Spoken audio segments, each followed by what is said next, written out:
Hello friends, astrology और way to reality channel में एक बार फिर से आप सभी का स्वागत है। दोस्तों, आज हम बात करेंगे कांग्रेस की एक बड़ी लीडर और राष्ट्रीय महासचिव कांग्रेस की और उत्तर प्रदेश की वो जो प्रभारी है, उनका नाम है प्रियंका गांधी वाड्रा। इनके कुंडली के बारे में तो प्रियंका गांधी के बारे में काफ़ी सारी बातें कही जाती थी और उनको एक प्रकार से इंदिरा गांधी जी है उनकी छवि माना जाता था, छवि के रूप में देखा जाता था।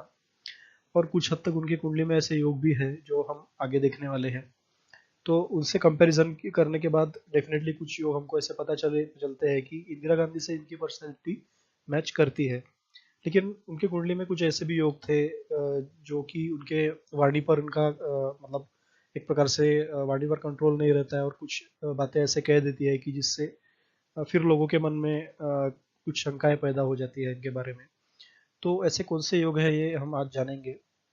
उसके पहले हम आज बात करेंगे कि प्रियंका गांधी जी के बारे में हम आज क्यों विश्लेषण कर रहे हैं। तो इसका एक रीज़न है, हमारे चैनल के एक सब्सक्राइबर है भौमिक जी। तो उनकी एक रिक्वेस्ट थी कि काफ़ी दिनों से कि प्रियंका गांधी जी का आप विश्लेषण करें। जैसे कि इसके पहले हम राहुल गांधी, राजीव गांधी और इंदिरा गांधी जी के कुंडली का विश्लेषण पहले भी कर चुके हैं। तो नेक्स्ट नंबर प्रियंका गांधी जी की कुंडली के बारे में आप विश्लेषण करें, तो वही बात आज हम करेंगे। बात करते हैं उनके कुंडली के बारे में। तो यह है प्रियंका गांधी वाड्रा जी की कुंडली। इसमें हम देखते हैं कि जन्म कुंडली में नंबर 3 लिखा हुआ है लगन में, यानी कि ये मिथुन लगन की कुंडली है। तो उनकी पर्सनैलिटी हम देखते हैं तो पर्सनैलिटी पे एक प्रकार से चमक उनके दिखती है, क्योंकि मिथुन राशि जो है वो बुध का प्रतिनिधित्व करती है। और बुध राशि के स्वामित्व वाले जो लोग रहते हैं, जिसमें उनकी पर्सनैलिटी का प्रतिनिधित्व मिथुन या कन्या राशि करती है बुध की, तो उसमें ये काफ़ी तेज चलने वाले होते हैं और बुद्धिमान होते हैं। साथ ही साथ अपने उम्र से वो कम दिखाई देते हैं, क्योंकि बुध ये एक प्रकार से इसे हम छोटा ग्रह कहते हैं, सबसे छोटा ग्रह है ये। तो उसके वजह से ये अपने आयु से कम आयु उम्र के ये दिखाई देते हैं। तो इनमें हमेशा फुर्ती रहेगी, एक्टिव रहेंगे और दिखने में हमेशा सुंदर, या फिर ऐसा हम कह सकते हैं कि अपने उम्र से वो कम दिखते हैं। तो ये बुध की विशेषता इसमें हम उनके पर्सनैलिटी में देख देख सकते हैं। और साथ ही साथ में बुध ये जो है ये एक प्रकार बिजनेस का भी प्रतिनिधित्व बुध करता है, वाणी का प्रतिनिधित्व करता है। तो कहीं ना कहीं वाणी के ऊपर इनकी कमांड होती है और एक प्रकार से जो बुध की बुद्धिमानी है वो कहीं ना कहीं झलकती है। तो ऐसा ही कुछ इनके पर्सनैलिटी हम देखते हैं। साथ ही साथ ये बुध जो है इसका स्वामी ये जाके सप्तम स्थान में बैठा हुआ है। तो कहीं ना कहीं ये मैरिज लाइफ में पॉजिटिविटी क्रिएट कराता है, मैरिज लाइफ इनकी अच्छी कराता है। और क्योंकि ये बुध है ये धनु राशि में गुरु के साथ और सूर्य के साथ बैठा हुआ है, तो कंजंक्शन जो हम देखेंगे तो बुध 60 डिग्री का यहाँ पे डिग्री वाइज दिख रहा है और गुरु जो है वो 1 डिग्री का है। तो कहीं ना कहीं ये कंजंक्शन यहाँ पे बन रहा है और साथ ही साथ सूर्य 27 डिग्री का यहाँ पे पड़ा हुआ है। तो सूर्य और बुध और गुरु के डिग्री में काफी डिफरेंस होने के वजह से यहाँ पे सूर्य ने बुध और गुरु को अस्त नहीं किया, ये बात ध्यान देने लायक है, क्योंकि डिग्री में काफी सारा डिफरेंस हमको दिख रहा है। लेकिन बुध और गुरु की यहाँ पे युति हो जाएगी, क्योंकि वो विद इन 7-8 डिग्रीज एक दूसरे के है। तो यहाँ पे बुध और गुरु की युति होना तय है। तो ऐसी युति में क्या होता है कि जहाँ तक की पर्सनैलिटी बड़ी होती है, जहाँ तक की हाइट अच्छी होती है, क्या क्योंकि वहाँ पे गुरु का भी प्रभाव है। बुध ये गुरु के जो है वो बहुत उससे बड़ा प्लानिट कहते हैं हम। और ऐसे पर्सनैलिटी वाले जो लोग रहते हैं वो एक प्रकार से काफी हाइटेड दिखाई देंगे।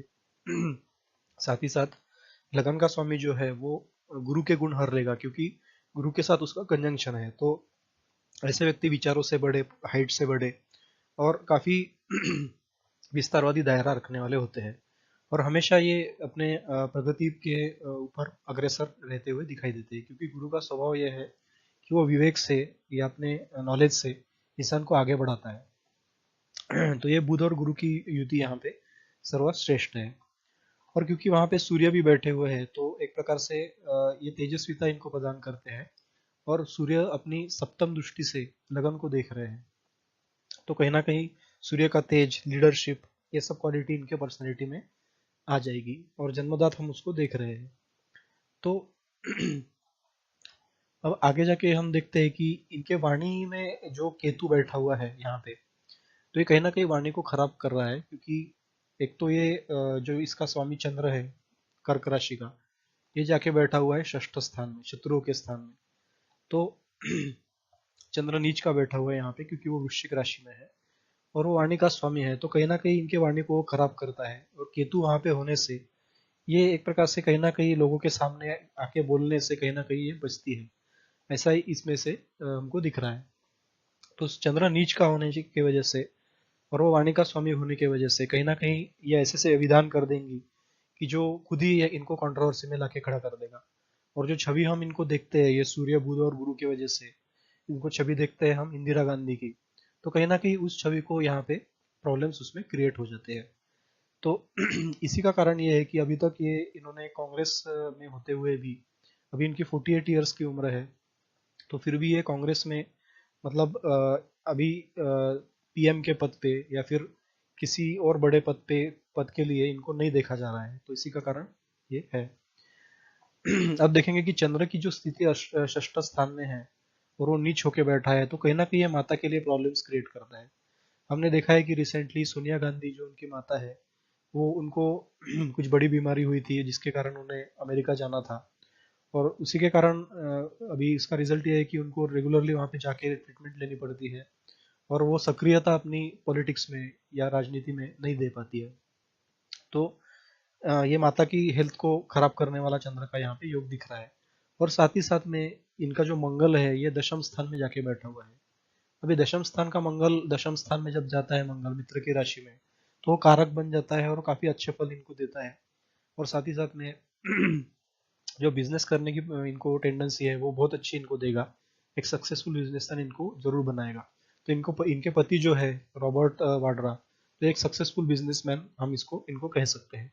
हालांकि वो भी कुछ कंट्रोवर्सी में थे, लैंड घोटाले में भी उनका नाम आया था, लेकिन अभी तक कोई ऐसी बड़ी कार्रवाई इनको उन पे होती नहीं दिखती। तो इसका इसका रिजल्ट यही है कि ये काफी सक्सेसफुली बिजनेस मैनेज कर पाएंगे अपने पति के साथ मिलके, क्योंकि पति के स्थान में सूर्य बुध और गुरु की युति भी है।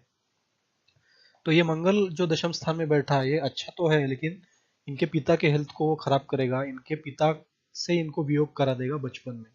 क्योंकि मंगल ही पिता के स्थान में मंगल का बैठना और माता के स्थान पे दृष्टि भी डालना, ये कहीं ना कहीं माता और पिता से वियोग करवाने वाला है।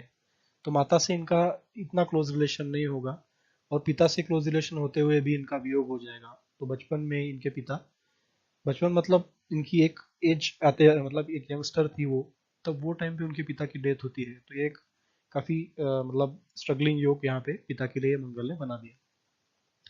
अब देखते हैं कि शुक्र जो है ये नवम स्थान में है, मित्र राशि में है, तो ये शुक्र इनके लिए बहुत अच्छा है। और करंटली हम देखेंगे कि इनकी शुक्र की ही महादशा चल रही है, तो कहीं ना कहीं इनके बच्चों के लिए अच्छा है। और साथ में इनका जो व्यय स्थान है यहाँ पे, ये कहीं ना कहीं इनका खर्चा भी ये कंट्रोल करता हुआ शुक्र दिखता है। और शुक्र मित्र राशि में होने की वजह से इंसान की जो पर्सनैलिटी रहती है, इनका जो कलर होता है वो फेयर कॉम्प्लेक्शन होता है, दिखने में अच्छे सुंदर काफी, इस तरह से हम इनको देख सकते हैं। तो ये शुक्र के परिणाम होते हैं जब कभी शुक्र मित्र राशि में आते हैं या शनि के राशि में आते हैं।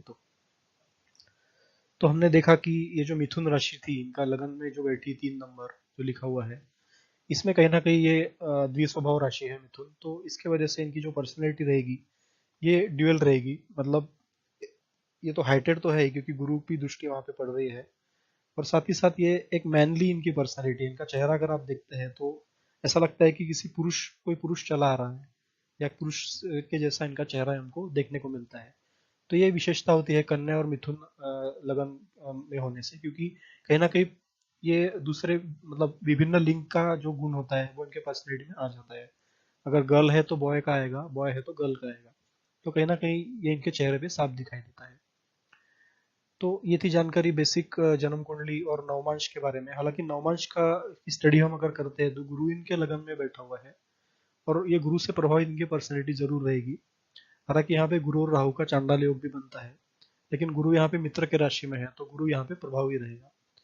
और बुध यहाँ पे पराक्रम स्थान में है तो पराक्रम अच्छा रहेगा। और इनके शत्रु का जो स्थान रहेगा वो भी पावरफुल रहेगा, ऐसा नवमांश से देखने को मिलता है। और क्योंकि शुक्र यहाँ पे अपने स्वराशि में है, तो शुक्र दोनों भी जगह बहुत अच्छे हैं इनके, तो शुक्र की महादशा इनके लिए बहुत अच्छी साबित होगी। और इनकी पर्सनैलिटी, फेयर कॉम्प्लेक्शन और हाइटेड जरूर रहेगी। ये क्लियरली इनको हमको नौमांश से भी दिखता है। अब हम जानकारी लेंगे महादशा, अंतरदशा और बेसिक डिटेल्स यानी कि मूल विवरण की। जैसे कि हम देखते हैं कि इनकी शुक्र की महादशा अभी करंटली चल रही है। 2004 से लेकर 2024 तक शुक्र की महादशा चलेगी। 2004 से पहले केतु की महादशा इनकी चली 7 से 8 साल के लिए। और वो केतु की महादशा में इनको काफ़ी अपॉर्चुनिटीज आती है, लेकिन क्योंकि केतु ये द्वितीय स्थान में बैठने से इनके वाणी को कहीं ना कहीं वो खराब कराता हुआ इनको स्ट्रगल दे रहा था। और फिर इनकी जो एंट्री थी एक बड़े पद पर कांग्रेस के पार्टी में, तो वो कहीं ना कहीं केतु ने रोक दी होगी, और उसकी वजह से वो कंट्रोवर्सी में बाद में आ गई थी। तो कहीं ना कहीं संशय पैदा करने का इनकी वाणी में इसका काम केतु ने यहाँ पे किया। और उसकी वजह से वो मतलब अच्छे पोजीशन पे हमको आज इनके नहीं दिख रही है कांग्रेस में। बाद में 2004 से शुक्र की महादशा चली, जिसमें पंतप्रधान जो प्राइम मिनिस्टर थे वो मनमोहन सिंह बनते हैं। और वो मनमोहन सिंह 10 साल मतलब 2 टर्म के लिए वो प्रधानमंत्री रहते हैं, और कांग्रेस की उत्तर उत्तर प्रगति उसमें जरूर होती है। इसका कहीं ना कहीं फायदा है शुक्र की महादशा की वजह से इनको भी मिलता है। और बाद में 2014 के बाद में भी क्योंकि शुक्र की महादशा कंटिन्यू थी, तो इनके ऊपर कुछ ना कुछ आरोप लगे, इनके पति पर भी आरोप लगे। कुछ स्कैम में पति इनके फंसते हैं, लेकिन बाद में वो उसमें से बाहर निकल के बरी होते हुए हमको दिखते हैं। तो कहीं ना कहीं शुक्र की महादशा ने इनके लिए बहुत अच्छा पॉजिटिव इफेक्ट लाया, और ये 2024 तक कंटिन्यू होगा। तो हम इससे देख सकते हैं कि शुक्र की महादशा इनके लिए काफ़ी अच्छी सिद्ध होगी। और ऐसा पॉसिबल है कि 2024 में प्राइम मिनिस्टर के पद के लिए राहुल गांधी जी की जगह इनका नाम भी सामने आ सकता है, क्योंकि शुक्र के बाद सूर्य की महादशा चलेगी। और सूर्य जो है वो इंसान को काफ़ी अच्छी प्रगति देता है, राजनीति में लाके खड़ा करता है, गवर्नमेंट में अच्छा पद देता है। तो ये सूर्य जो की जो दृष्टि पड़ रही है इनके लगन पर सप्तम स्थान में बैठकर, तो ये सूर्य इनके लिए काफी अच्छा साबित होगा। ये मित्र राशि में बैठा हुआ है गुरु के, और इनके पर्सनैलिटी में वो जरूर निखार लाएगा और इनको सक्सेस देते हुए दिखेगा। तो 2024 से लेकर 2030 तक हम प्रियंका गांधी वाड्रा को अच्छे पोजीशन पे देख सकते हैं। एक तो प्राइम मिनिस्टर के पद पे ये रहेगी, या तो कांग्रेस में कोई अच्छा बड़ा पद इनको मिल सकता है। साथ ही साथ अब देखते हैं कि बेसिक डिटेल्स इनके कैसे थे। इनका गण देवगण है, और इनका जो पाया है चांदी है, तो ये कहीं ना कहीं स्वर्ण और चांदी पाया होने से पैसे का वर्षाव ये इंसान के ऊपर होते रहता है। तो इनके लाइफ में पैसे की कमी कभी रहेगी नहीं। और क्योंकि ये अनुराधा नक्षत्र है, ये भी पॉजिटिव नक्षत्र माना जाता है शनि का, तो ये नक्षत्रों में जन्म लेने वाले जातक काफी सूझवान और काफी न्यायप्रिय भी होते हैं। तो कहीं ना कहीं ये योग इनके लिए अच्छा होते हुए दिख रहा है। तो ये थी जानकारी प्रियंका गांधी जी के कुंडली के बारे में। तो ज़रूर आपको वीडियो कैसा लगा है हमें कमेंट करके बताइए, और इसमें कुछ डाउट्स है तो हमें ज़रूर पूछ लीजिए, और हमारे चैनल को सब्सक्राइब करना ना भूलिए। Thank you very much.